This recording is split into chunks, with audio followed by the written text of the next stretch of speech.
My name is Darcie Sims. I'm Big A's mom.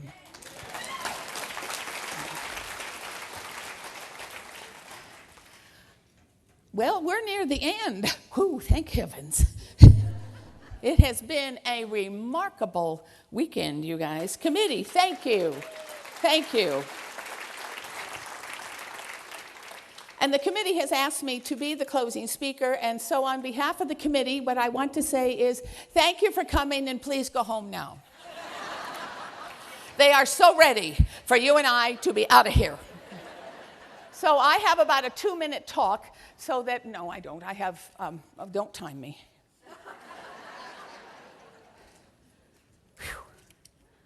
Now we're at the end. The last meal. The last speaker, oh, thank God. The last workshops.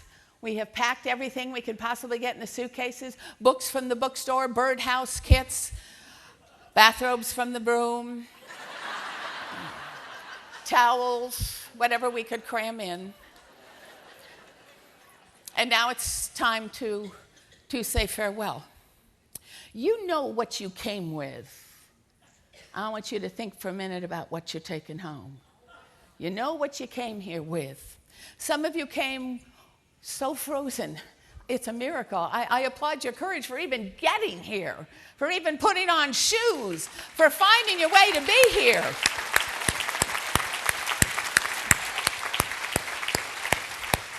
Thank you so much for trusting, for saying, I think I better go. Either you were desperate or you had nothing else to do this weekend.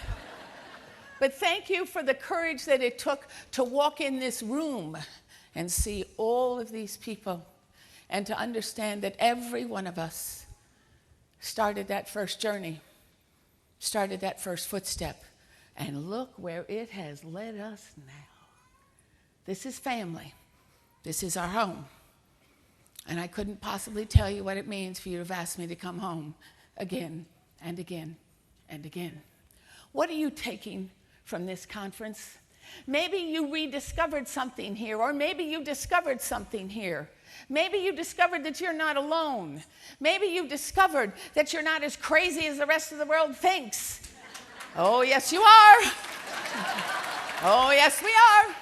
But when you're in a large group of crazy people, we all look normal. And I do not mean crazy in any despairing way. Grief is crazy making. But we are not crazy. We are grieving. We have the right to grieve. We have the privilege to grieve. Never, ever forget that grief is not a sign of weakness, nor is it a lack of faith. Grief's the price we pay for love. And I loved him. I loved him.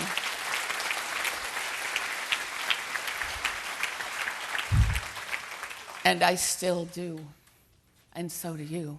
Maybe you rediscovered something here. Maybe you discovered something in a workshop that you'd forgotten. You've been here for 10 years and you'd forgotten, and you thought grief was all okay and neat and compact, and we knew when it was going to touch us on the shoulder, and we were prepared, and we knew all the trigger points.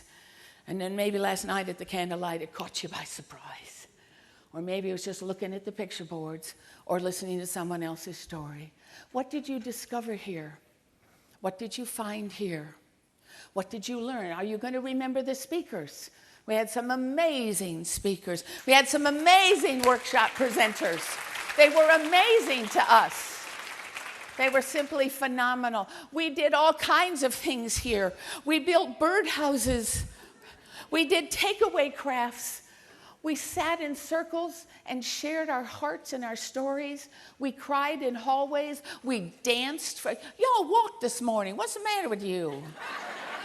That was awesome. Thank you for walking. Especially for those of us who weren't out of bed yet. Thank you. We did so many things here. Is this what you thought it would be? Likely not. The committee knew what it was supposed to be, and it didn't turn out the way they thought it would either. Turned out a whole lot better, didn't it, guys? A whole lot better. A whole lot better. Absolutely. Maybe you met somebody to share with for the first time. Maybe you came here alone, and now I hope you know you're not alone. You will never be alone. Look who's coming to dinner tonight. We're all here. You are a phone call away. You are an email away. You're a text if you're young and modern. I still send smoke signals. I'm the only human being in the world who does not text. My granddaughter said, Grandma, you got to come in the new world. I said, if you want your college paid for, you will call me.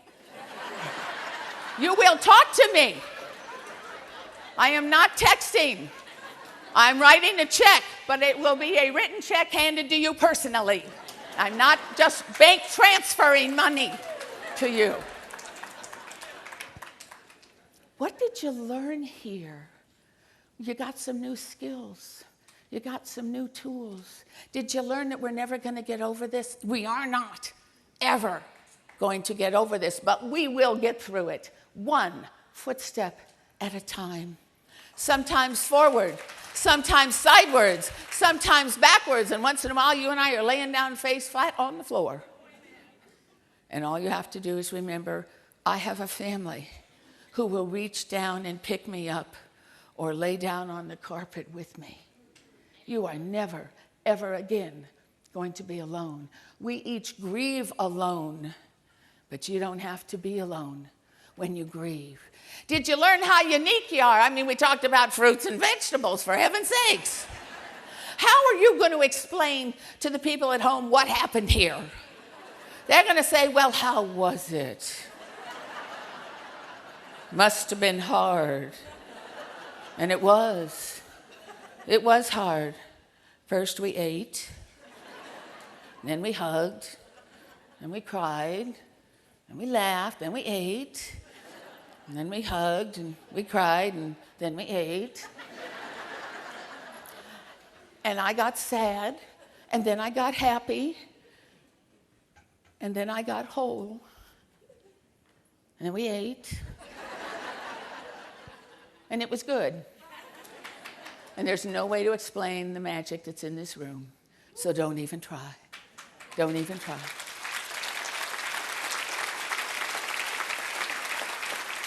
Do you know how you can show people what happened here? Do you know how you can show them? There's no way to explain it, so don't. You can show them what happened here by living. By living. Big A's been dead 36 years. And I didn't think I'd live 36 minutes, let alone 36 days or 36 weeks or 36 months. 36 years? That's insane. I knew there was no way I would survive that kind of pain, and there is no way to survive that kind of pain. So we let the pain transform itself. We work our way through it. You lay down and wallow in it. You hold on to it. You wrestle with it. You have earned the right to hurt. We love them, and when they are no longer within hug's reach, it hurts. So honor that, respect that, embrace that hurt. And when you are through hurting, let it go. Let the hurt go. Do you know you have choices? We have always had choices. Since the moment we were born, we had choices. What thumb should I suck? What shoe should I toss out the window? Should I cry now or when they're asleep? Who's going to be my best friend? Who's going to be my second best friend? Should I fall in love? Not with that one. Oh, yeah, go ahead. Should we get married? Should we have children? Those were the easy choices in our lives. And then life went on. And then there was a terrible, terrible, terrible moment in each of our lives, and every one of us came here by a different path and a different footprint. And we all ended up in the same place, regardless of the circumstances of our loss. And we still had choices. Should I breathe? Should I keep breathing? Why? And then people started to ask us questions. Have you made arrangements? What funeral home do you want? Do you want burial or cremation? I want them back. Let's not talk about that other stuff. What do you want? I want them back. Don't ever ask a bereaved person what we want. There is only one answer. And since that answer is not going to come, and it's not going to come, not on this plane anyway, you and I have to learn to ask another question and learn to make other choices. What am I going to do with what I got? What are the choices? And then grief kind of settles in a little bit. And those of you who are newly bereaved are going, you mean this is a long journey? Oh, yeah. Yeah.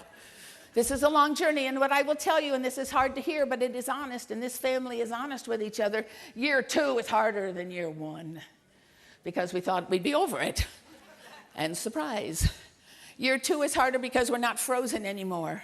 Year 2 is harder because everybody thinks we're over it. So all the support systems have left, except, of course, this family, and that's when we come marching in and say, oh, come on with us. Let's get on T-shirts and go for a walk in a hot morning. It's fun. Why can't we walk in the evening? Or why can't we have conferences in Alaska? Or wear little portable air conditioning packs so we can cool up. Big A, I love you a lot. I've sweat enough for you, though, honey. I'm not doing that anymore. We have choices. What are you going to do with what you've got? What are you going to do? How long are you going to tell the death story? And in the beginning, that's the only story we have to tell. It fills our minds. It fills our lives. It fills our very cells in our body. And all we can think of is what we've lost, and we keep mental lists of all the things we've lost. And the story spills from our hearts and from our minds, from our very pores. We'll talk to anybody, anytime, and any place. You don't want to sit next to a compassionate friend on a bus. Hi, I want to tell you about my kid. And you're going, oh, really? Okay. Some of you are radishes and talk endlessly.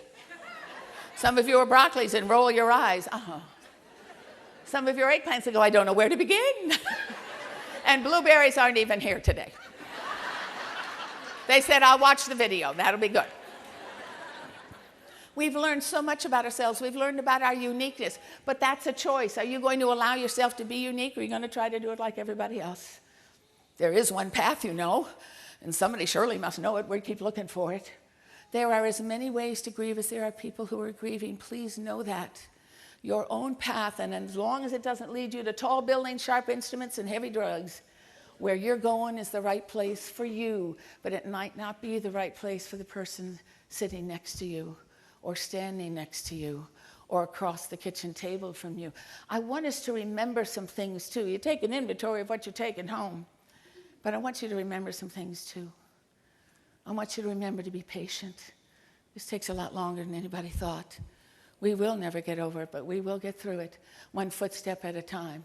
Until one morning, my hope, my prayer for everyone in this room is that you will wake up one morning and remember first that they lived, not just that they died. How long did it take to die? Just that. Might have taken longer to get to that, but we all die the same way. Heart stops, we quit breathing, our brain doesn't work anymore. But we all live differently. Are you going to let that negate this? Don't you dare. Don't you dare lose life here. You think we came together because our children died? We're here because they lived. Because they lived.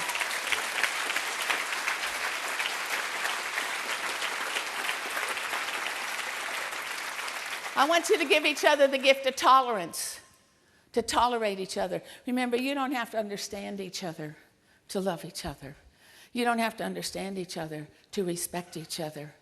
I want you to turn towards each other when it gets harder, not away from each other. It's easier to walk out. It's easier to go sit in a closet or get in the car and drive away or sit in a room and turn out all the lights and say, nobody understands. You are right. Nobody understands, including you and me. I could barely figure out my own story, let alone yours. But tell me your story. Talk to me. Tell me that death story for as long as you need to. Tell me every detail. Tell it to me again and again and again, because you're not telling it for my benefit. We tell our stories only for our own ears, because the more I told it, the more it got real. And every time I said something, another little piece of the puzzle fell into place until finally I got it. I got it. I didn't lose him, nor did you. They died. And that's a harsh word to say, but lost is a hopeless one. And no matter what you believe religiously or spiritually, no matter where you believe they are also right here, right now, and in this room, and always will be a part of us. They are a thread in our fabric to reweave again and again, to hold us in the middle of the darkest nights, but only if you choose to allow the life memories to come back. How long are you going to let grief win? If you're newly bereaved, this makes no sense to you whatsoever, because all you can see is the death story. It's written in neon on your head. We can see it. It used to be written on mine too. It clouded my vision. It clouded my hopes and my dreams. There weren't any hopes and dreams. Who wanted to get up the next morning? Nobody. You know why we got up the next morning? Because you had to go potty. That is the sole reason. It is the only reason. Those of us who had other children, they stood by the bed and said, cereal. And I said, so what? But then when you had to go potty, well, you're up now, Mom. Can I have some cereal? And eventually we all got up and we move on.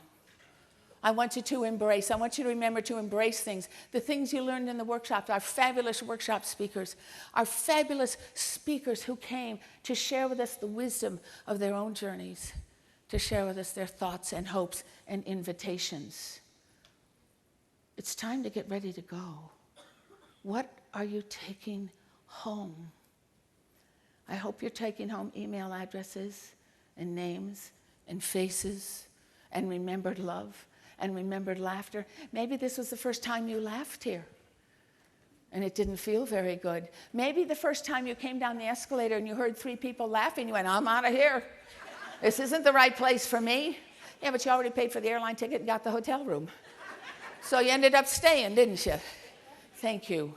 Thank you for staying. And thank you for tolerating those of us who are laughing a little easier.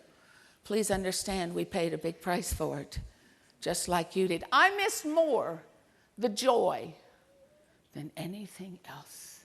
And I sat on the couch and waited for it to come back, and it passed me by. It passed me by.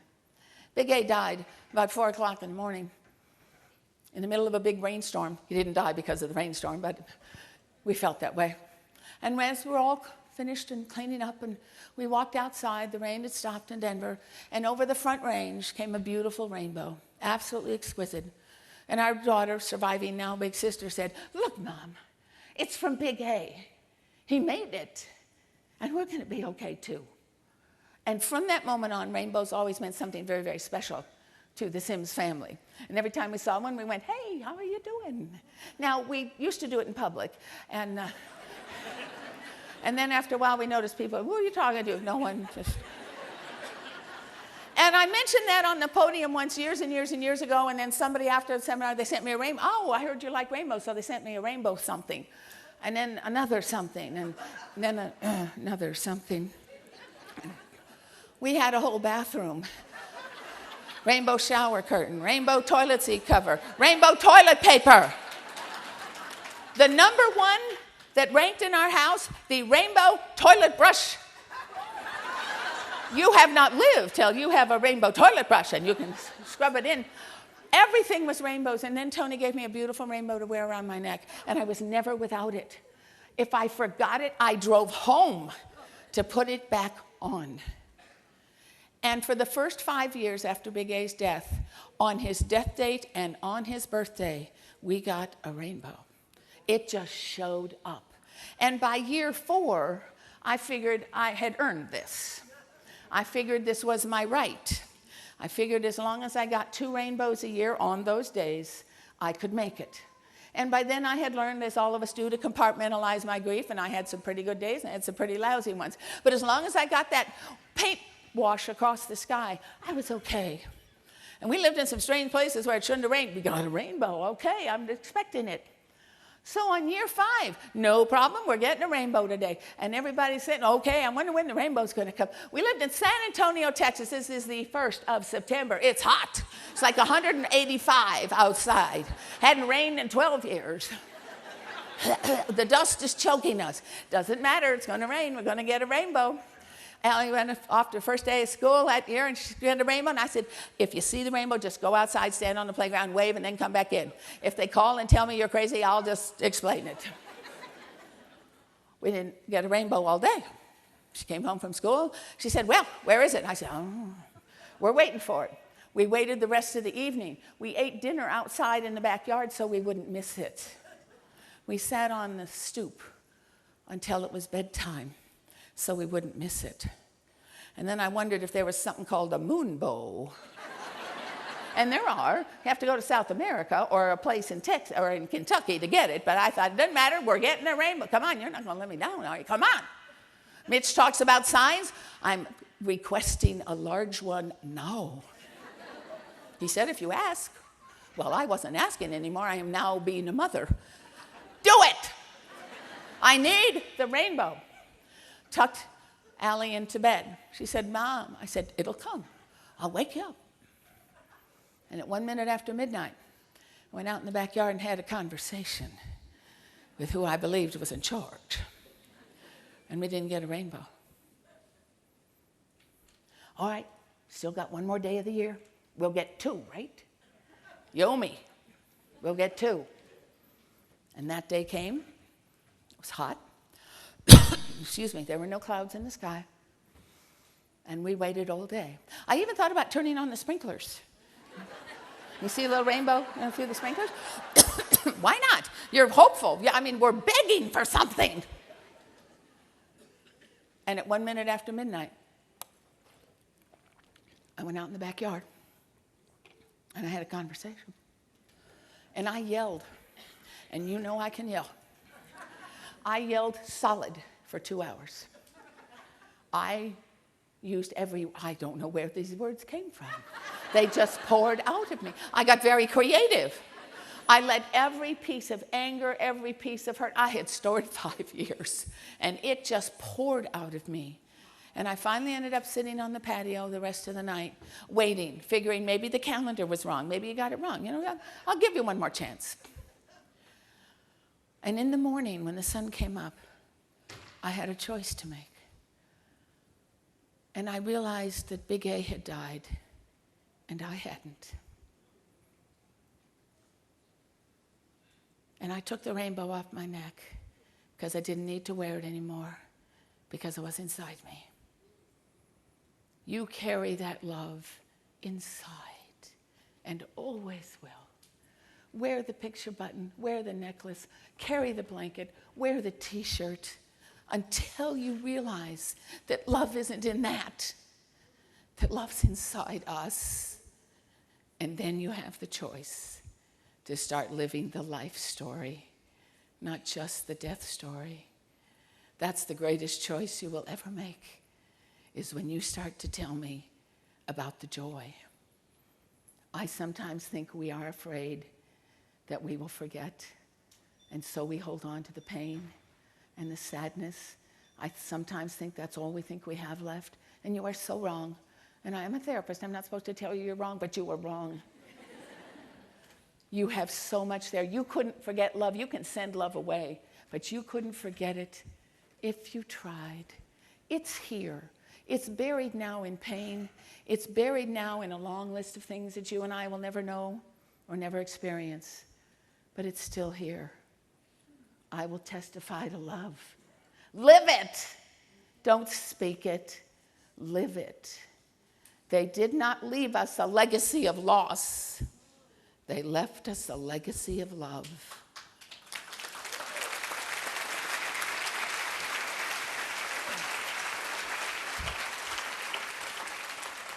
What are you going to choose? Let go of your lost list. You've been making it for a long time. I want you to start writing a found list. I want you to remember what you did do, not what you didn't do. Are you sitting in this room right now saying, okay, I get it. I can let go of everything except one thing, and I'll never get over that one. I didn't get to say goodbye. Some of us in this room did. Some of us in this room were there and were able to say goodbye. And many of you were not. And for many people, that is the one piece that hurts beyond almost everything else, is I didn't get to say goodbye. So I'd like you to consider this as we wrap up our conference and begin to get ready to zip up the armor.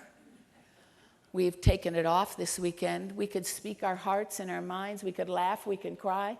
We could be silly. We ate way too much dessert, but who cares? There are no calories here. There are tomorrow.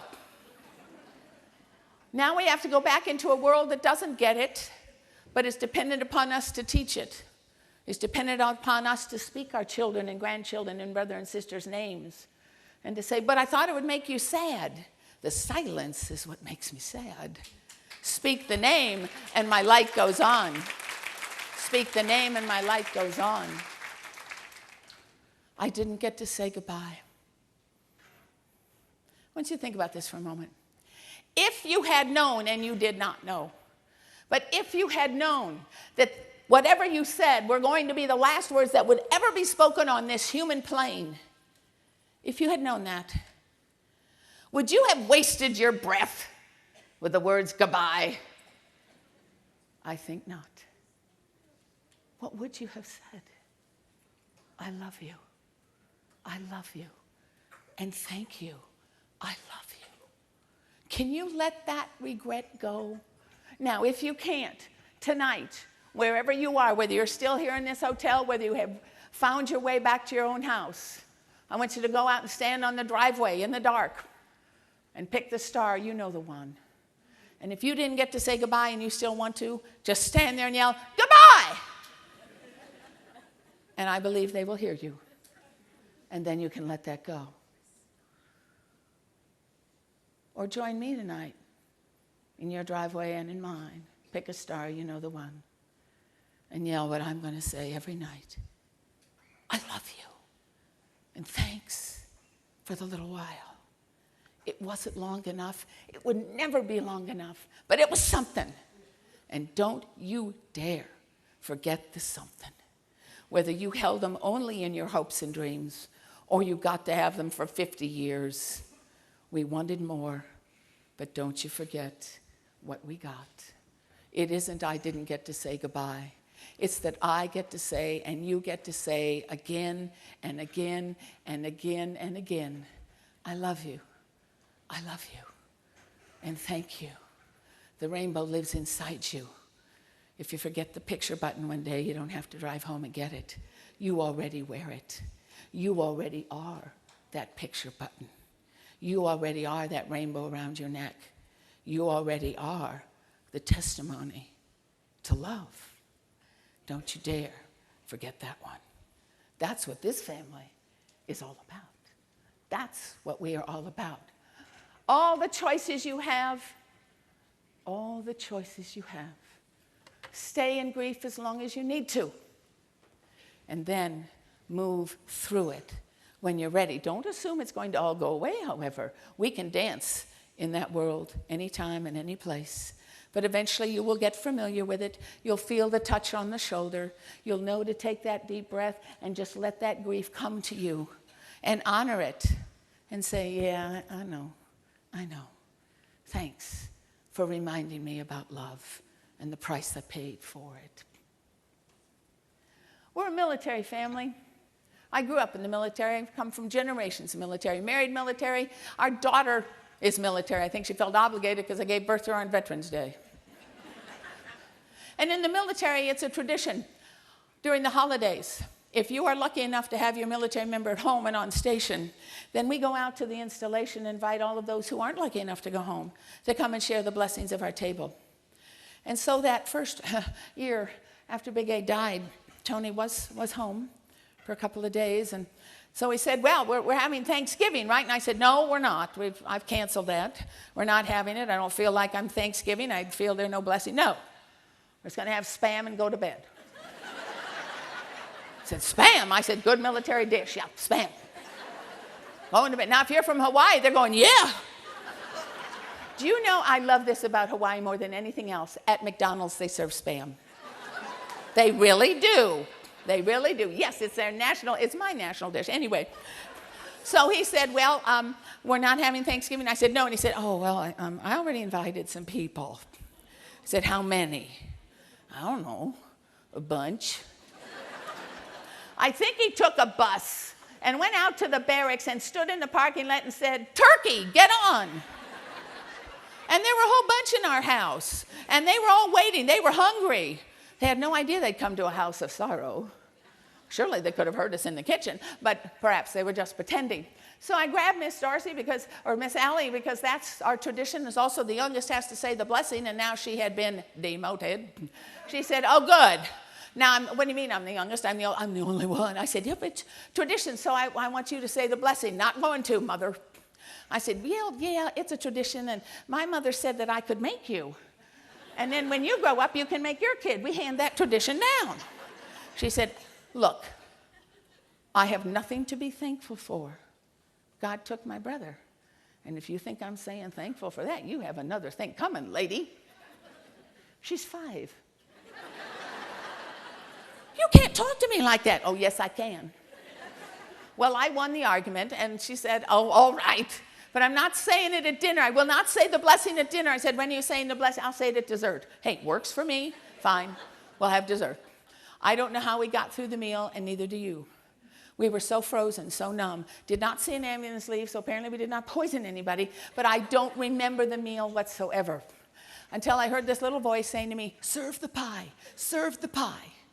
And I'm going, "Oh, yeah, okay." So we cleared the dishes and served the pie, and I looked at our daughter and I said, "Would you like to share your blessing now?" "Do I have to?" "Yes. Share the blessing." Okay.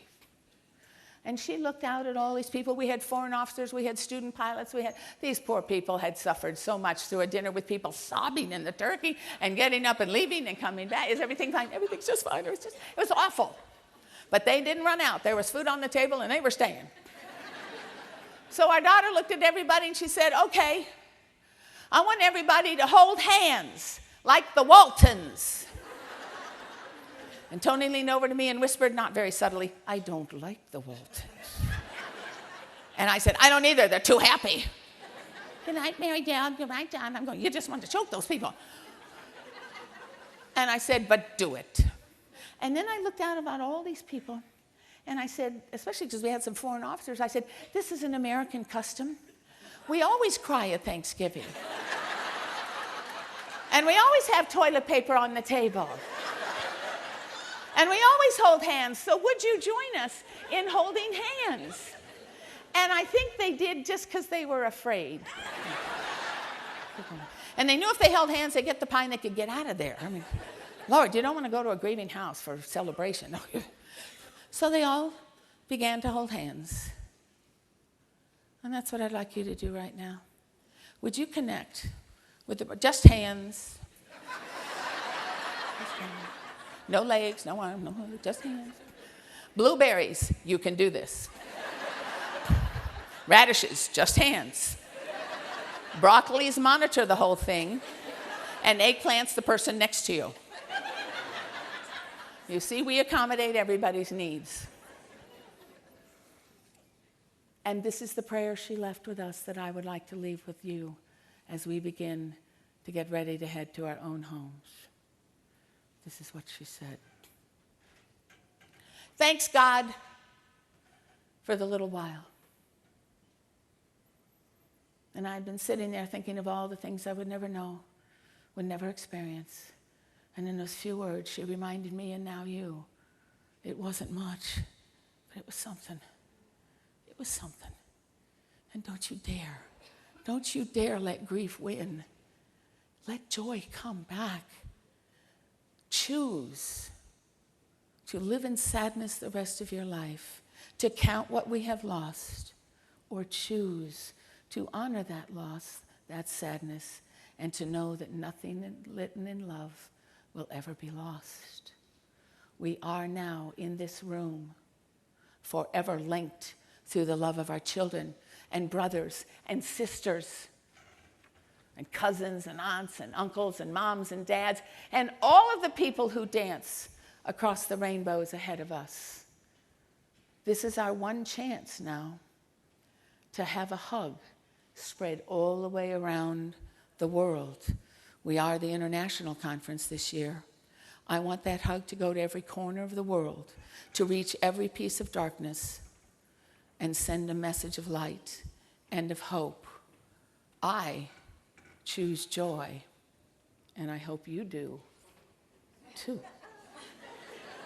We are now forever a family circle, broken by death, but mended by love.